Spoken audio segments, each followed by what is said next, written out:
Boa tarde, nobres pares, amigos que nos acompanham pela internet, pela TV.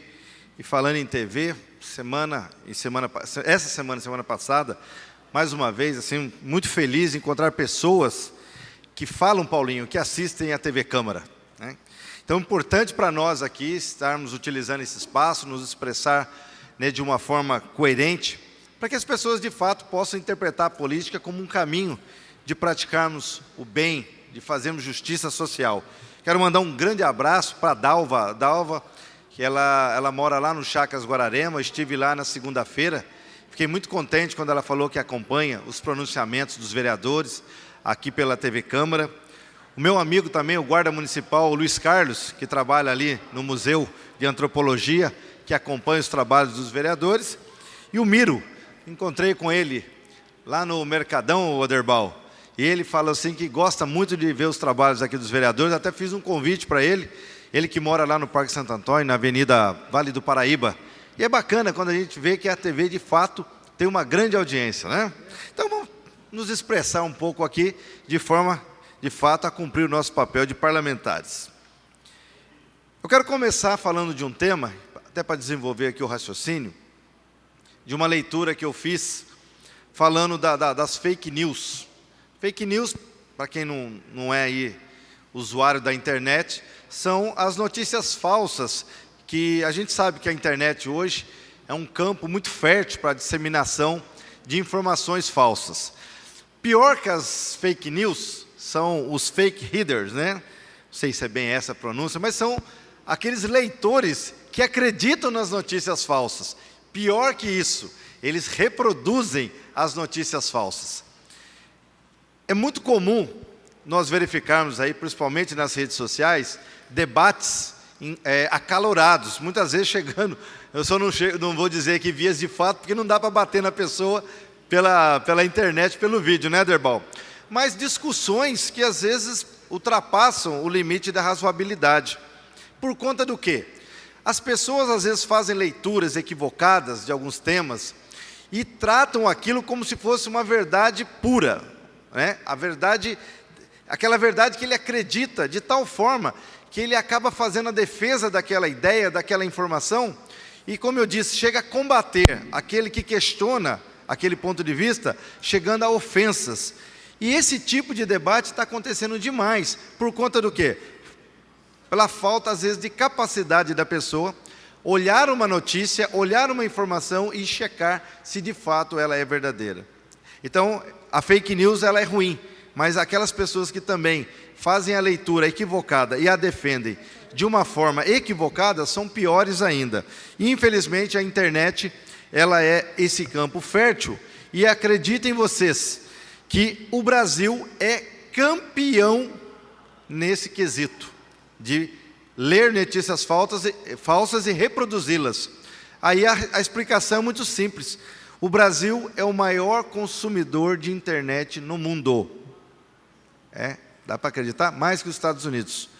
E aí ele faz até uma análise interessante aqui, que é meio pesada, mas é verdade.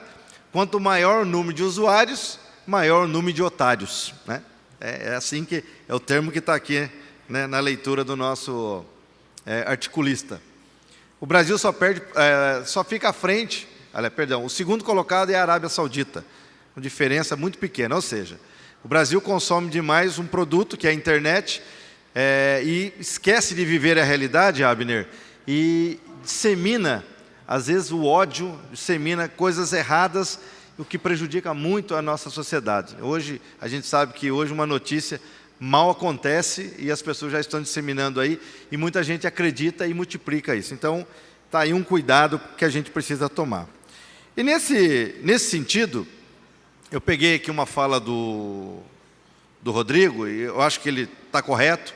De fato, nós conversávamos que o que está acontecendo agora, eu havia cantado essa bola há uns momentos atrás, quando o PT, de fato, se tornou, né, uma vidraça muito interessante para a sociedade, em que nós fomos atacados, muito mesmo, de fato, até atacando a nossa honra, pelo que estava acontecendo no cenário nacional.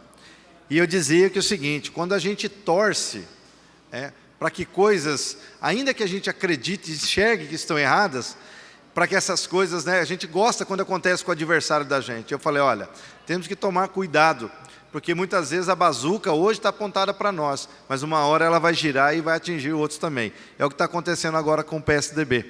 E eu falava para o Rodrigo, falava para o Marcelo, que é o presidente aqui de Jacareí, do PSDB, que a gente às vezes acaba dando risada, mas eu falei, Marcelo, eu não gosto disso, porque eu já senti na pele esse drama de ser comparado, o pessoal generaliza todo mundo do partido por conta de alguns. Nenhum partido aqui é santo, todos os partidos têm corruptos, todos os partidos têm gente boa, tem gente ruim.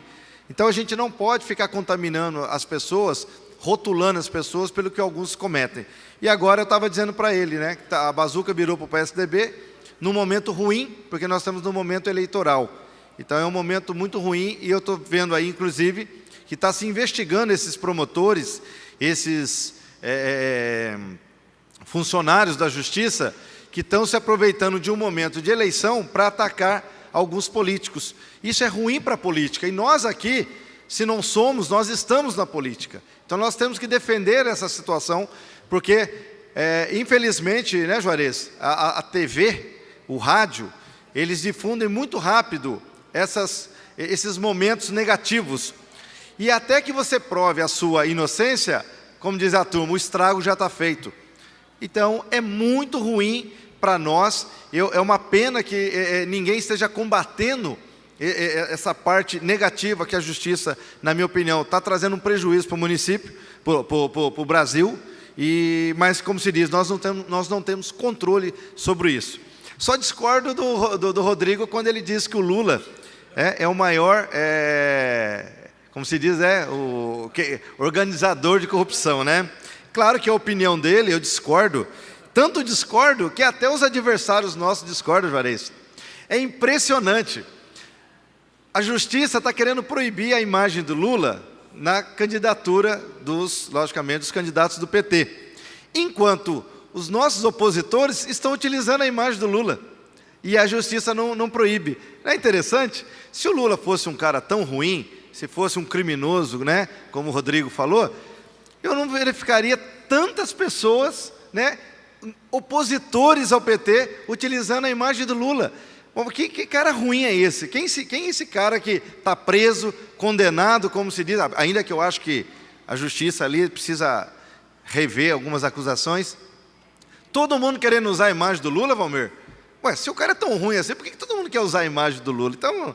eu falo, o Brasil é lúdico, O Brasil é lúdico, Não dá para entender, tem hora que a gente dá risada, E, inclusive, quando o PT estava sendo acusado, a tucanada dizia assim, a delação quando é contra o PT, não, isso é verdade mesmo, isso aí é crime confesso.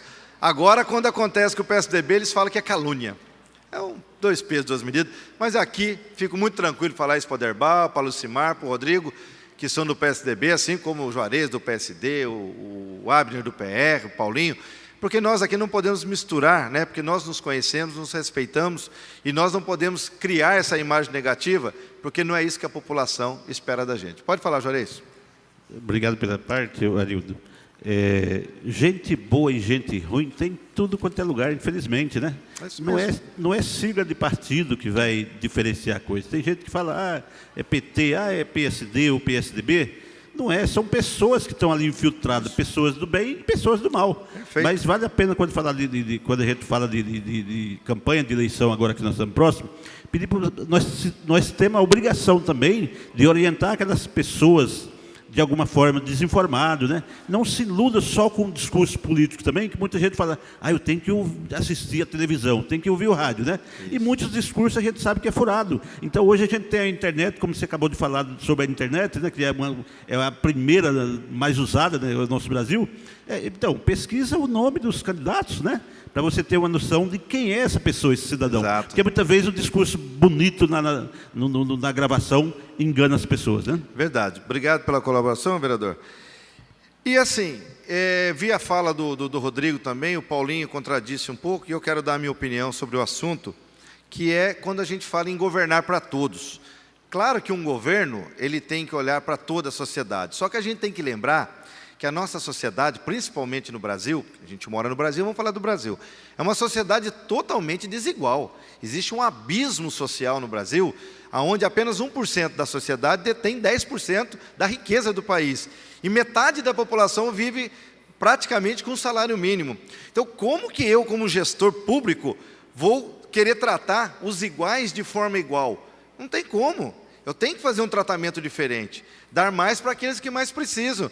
Então, quando a gente discute essa questão, não é que a gente é contra rico, não é contra empresário, não, não é isso. Agora, o que não dá para você pegar os recursos do Estado e dividir de forma igual. Provavelmente, o custo de um botijão de gás, que a gente até usou como exemplo aqui, não significa nada para uma pessoa que ganha 10 salários mínimos, mas para quem ganha um salário faz uma diferença muito grande.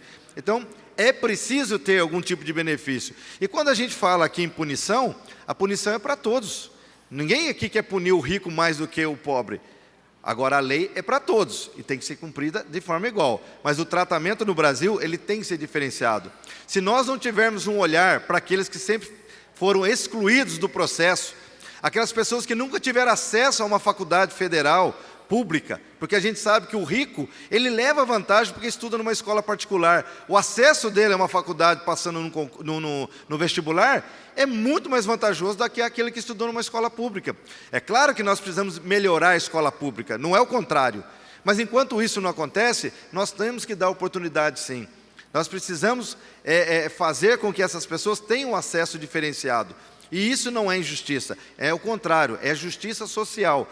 E nós, como representantes da população, temos que saber enxergar isso. Não importa se eu fui eleito por a classe A ou pela classe C.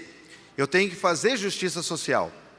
Dar mais para aqueles que têm menos. Porque senão não há motivo para a gente estar na política. Então, pelo menos, é essa a minha missão. E quando eu puder defender esse pensamento, eu vou estar aqui para poder fazer justiça aos votos que foram dados aqui, como muito bem fala o Valmir, fala o Paulinho, e acredito que seja pensamento de todos, está certo? Um grande abraço a todos, na próxima quarta-feira estaremos aqui para fazer mais um debate. Obrigado a todos.